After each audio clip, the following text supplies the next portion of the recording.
Stop the steal. Stop the steal. Donald Trump yesterday in the Oval Office re-signed an order that he initially made in 2018 with a 25% across-the-board tariff on all steel coming into the United States of America. If you're trying to bring steel into the U.S. and you're from China, Asia, Japan, Mexico, Canada, it doesn't matter. It's a 25% tariff. If you want to make steel, make it here in the United States. Donald Trump says this is the key to making America rich again. It's a tariff he originally instituted in his first administration, but which has since been decimated and altered and basically destroyed by the Biden administration. President Trump very happy to re-sign it yesterday in the Oval Office. In 2018, you imposed ad valorem duties, tariffs on imports of steel at a 25% rate. Since that time, a large number of exclusions and exceptions to that tariff rule have been implemented. Because of the damage to the United States steel industry that those exceptions and exclusions have imposed, this order would reimpose that 25% ad valorem tariff rate on imports of steel, and it's presented for your signature now. Okay. Do you understand what that means? It's a big deal. It's a big deal. This is the beginning of making America rich again.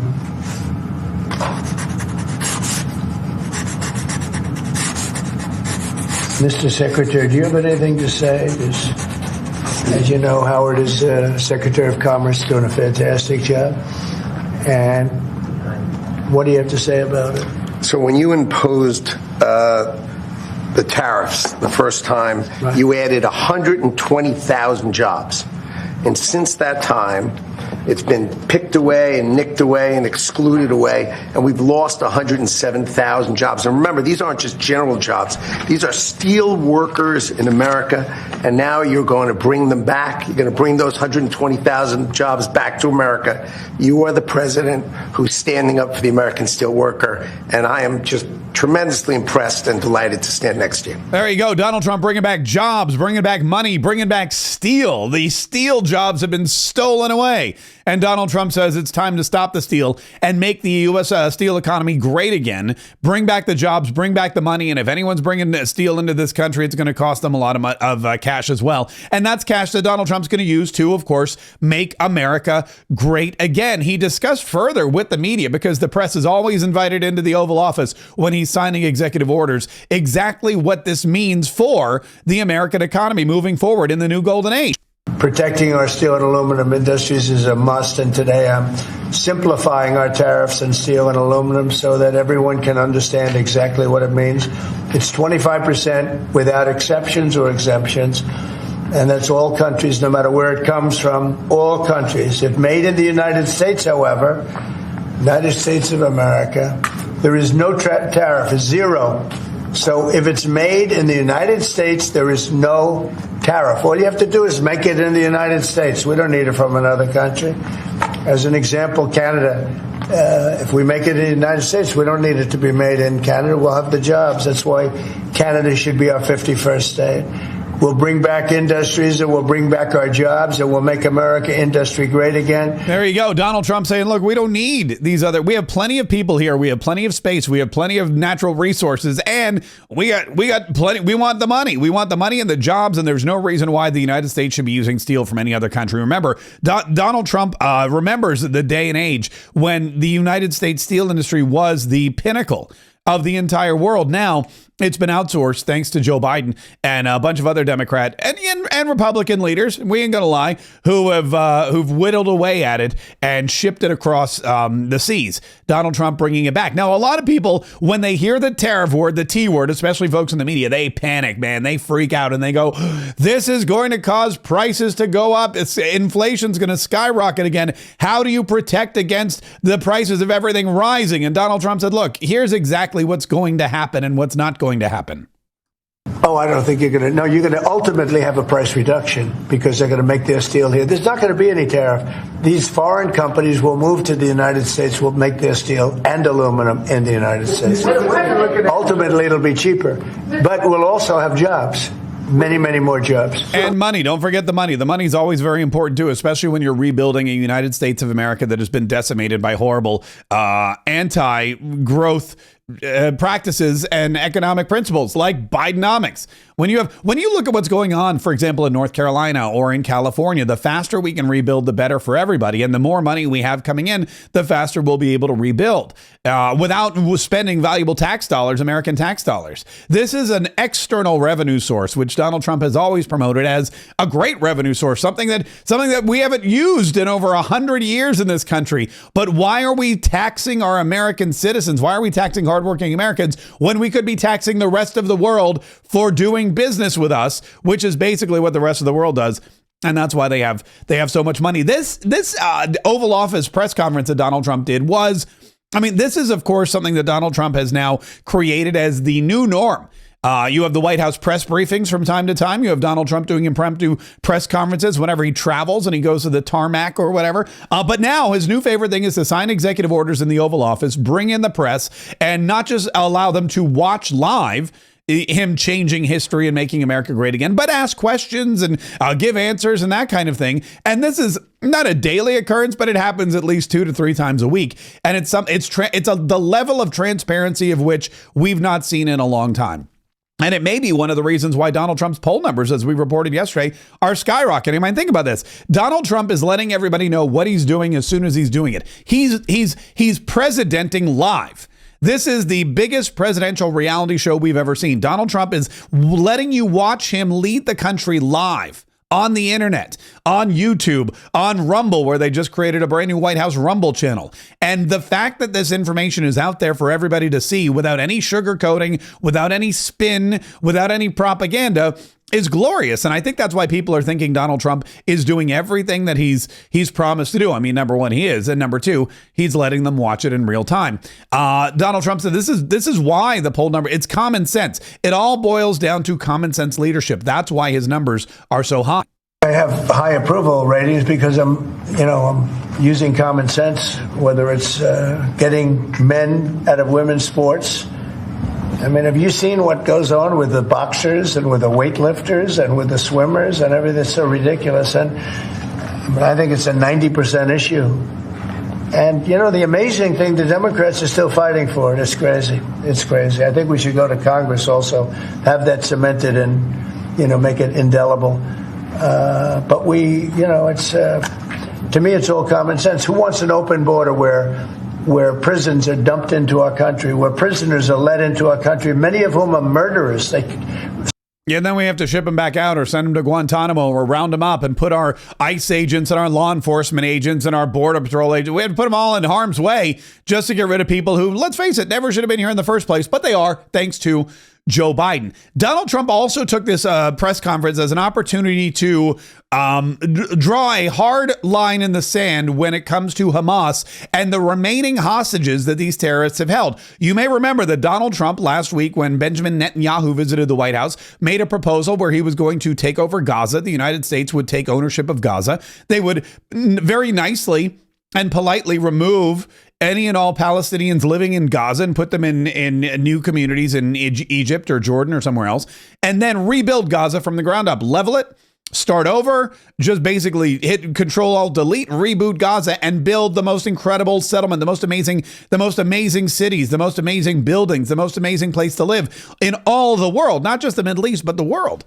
He had a dream for it to become the Riviera of the Middle East. And it was a bold plan. It was a plan that was met with, of course, immediate anger and negativity. But Donald Trump said, look, we can't think the same way we've been thinking for hundreds of years. It hasn't worked. Well, Hamas and the Palestinians and pretty much everyone else in the Middle East other than Israel was very upset by it. And they said that they're not going to release any more terrorists or any more hostages. The terrorists have said, nope, we're not. The deal's off. No more hostages will be released. And Donald Trump said, look, you made a deal and you're going to stick with it. And if you're not going to stick with it, well, the repercussions are going to be, they're going to be something that you're not going to want to deal with. Do you remember I said all hell will break loose. There will be hell to pay. And if you don't release, Donald Trump's done playing games, and he made that announcement yesterday in the Oval Office.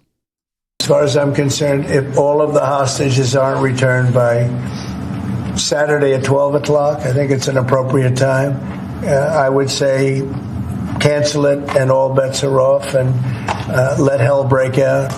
I'd say they ought to be returned by 12 o'clock on Saturday, and if they're not returned, all of them, not in drips and drabs, not 2 and 1 and 3 and 4 and 2. Saturday at 12 o'clock, and after that, I would say all hell is going to break out. Okay, now it's unclear whether or not that's Eastern time. I would assume it's Eastern time because Donald Trump lives on the East Coast. I'm assuming by 12 noon Eastern on Saturday, if all the hostages are not released, all hell will break loose. So Donald Trump saying, look, here's the deal. You were supposed to release all these hostages by January 20th. You dripped them, drabbed them out, a couple here, a couple there. That's not the way we're going to work it anymore. If you don't release them all by Saturday, then we're done. Saturday by noon, they've all got to be released, or else I'm bringing the hammer down on Hamas and Hezbollah. And that's one way to do it. Look, I mean, Donald Trump is already committed to peace in the Middle East at any cost. Israel is already committed to peace in the Middle East at any cost. Benjamin Netanyahu and Donald Trump have the strongest alliance and allegiance of any Israeli leader and presidential leader, I think, in history. And the two of them are going to do whatever it takes to make sure that Israel can live free and that the United States can live free and that terrorism will not reign and run rampant in the Middle East anymore, because it never stays in the Middle East. It always makes its way over here into London and to other places. And we just can't have that. We can't have that anymore. So Donald Trump said he got till noon on Saturday. Release all the hostages or that's it. All bets are off. No more deals. And I would be shocked. I would be shocked at this point if Hamas does not release the hostages by noon on Saturday. If they don't, just gear up for a weekend of hurt. Speaking of Israel, Donald Trump also mentioned Iran and the plan with Iran, because Iran also still seeking nuclear proliferation. Donald Trump withdrawing from the Iran nuclear deal and saying, look, Iran can never have a nuclear weapon. That is our foreign policy. That is the policy of the United States of America. That's the policy of Israel. It should be the policy of the world, but it's not. And if look, Israel can go in there and they can bomb the crap out of Iran, but there are other ways we could do it. And Donald Trump would prefer diplomacy. Everyone thinks Israel, with our help or our approval, will go in and bomb the hell out of them. I would prefer that not happen. I'd much rather see a deal with Iran where we can do a deal, supervised, check it, inspect it, and then blow it up, or just make sure that there's no more nuclear. That we just a better deal than the Obama nuclear deal. Well, that was the dumbest deal. By the way, that would have expired by now. That was a road to a nuclear weapon. It was a short-term deal. You can't make a deal with just a few years on it. That deal would be expired by now. Think of it. And they would have a legal right to have a nuclear weapon. You cannot allow Iran, or just about anybody else, by the way, but especially Iran, because they are very militant. I mean, they're very, very militant. You can't allow them to have a nuclear weapon. But there's two ways of stopping them: with bombs or with a written piece of paper. And I'd much rather do a deal that's not going to hurt them. And I think they wanted to. I think that Iran is very concerned. I think that Iran is very frightened, to be honest with you, because their defense is pretty much gone. Maybe they're trying to get new defense as we speak, meaning air defense. But their defense is largely gone. They've had some very bad moments. The whole thing with the pagers was a disaster for them. The pagers, you know what I'm talking about. It was a horrible thing, but it was, it knocked out a lot of leadership like nobody's ever seen before. But I think Iran is very nervous. I think they're scared. I think Iran would love to make a deal, and I would love to make a deal with them without bombing them. Yeah, I mean, that's always the preference. That's always the art of the deal without bombing. That's going to be Donald Trump's next book. But if bombs are the only way, then bombs away. Another thing that Donald Trump brought up, or that was brought up in the Oval Office, was, of course, two of the biggest issues, one of which was immigration, which continues to be fixed at a rapid pace. 90% of illegal border crossings have been down since Donald Trump took office. 52% of illegal criminals being prosecuted in courts. That's the increase since Donald Trump took office. So you're starting to see not just the border crossings go down, but the prosecutions go up, and we're seeing deportations skyrocket. repatriations of illegal thugs and gang members. I mean, all over the world, these countries are really taking, they're taking heed to Donald Trump's warning, and they're taking back all of the criminals that they dumped in the United States of America. And Donald Trump had Stephen Miller, his deputy chief of staff, who worked very closely with Kristi Noem and Tom Homan and everyone else with the deportation efforts. And he said, look, Stephen, I want you to tell everybody what's going on. And here was the impromptu report from Stephen Miller. Since you issued your day one executive orders, border crossings are down approximately 95%. You talk to agents on the line. In their entire careers, they've never seen crossing days as low as what they're experiencing right now. The cartels, in fact, are enormously frustrated because they've never seen a clampdown like this before in American history. There are people who were working at Border Patrol back when it was at INS in the 80s and 90s. They've never seen a day like this. That's because you've mobilized the 10th Mounted Division, the Marines, the entire U.S. military. They're erecting physical miles of barrier, temporary and ultimately permanent, every single day. You have all of your border agents pushed to the front line. They're not doing the humanitarian processing, quote unquote, that Biden was doing. They're doing law enforcement and national security. They're interdicting weapons and drugs. They're interdicting violent, high-threat criminals. And the U.S. military is repatriating illegal immigrants at a pace and a skill that has never occurred before in American history. And those who are committing human trafficking and child trafficking are being prosecuted for felony offenses, and they'll be doing hard time in jail. There's never been a lockdown like what you have implemented through your orders and vision since you took the oath of office. Yeah, there we go. We've never seen anything like this. And the cartels are shocked. When you shock the cartel, when the cartels are like, wait a minute, do we need to get out of the illegal human trafficking and drug business? How are we going to do this now? The Border Patrol, we've got Marines at the border, we've got military. What is happening? They're looking for a new line of work. They're going to start importing steel before too long because it's going to be much safer, or they're just going to come here and make it because they want to avoid that 25% tariff. And then finally, of course, Donald Trump spoke about Doge because that's what everyone wants to talk about. They want to talk about Doge. They want to talk about Elon Musk. They want to talk about the changes that he's bringing to government, the waste that he's rooting out of every single department, the USAID, the education department. Everybody's panicking. Everybody in the United States government who's been taking advantage of the system is panicking. And Brett Baer, in his interview with Donald Trump, asked about education and Doge and Elon. And here's what President Donald Trump said. I watched some of these horrible people like Maxine Waters, real sleaze. And I watched her screaming at the security guard or whoever he was. He was pretty cool. At the Department of Education. He was pretty cool standing in front of the Department of Education. She's only looking for trouble. She's not looking to help people learn. Look, tell Maxine and all of her friends that we're last in education. Out of 40 states, we're last. We're number 40. But we're number 1 in cost per pupil. That's all you have to know. We have to make a change. I want to send education back to the states. He wants to do exactly what he's promised to do, which was send education back to the states. Why are we spending all this money? Federal money being spent on these kids more than any other country, and the results are deplorable.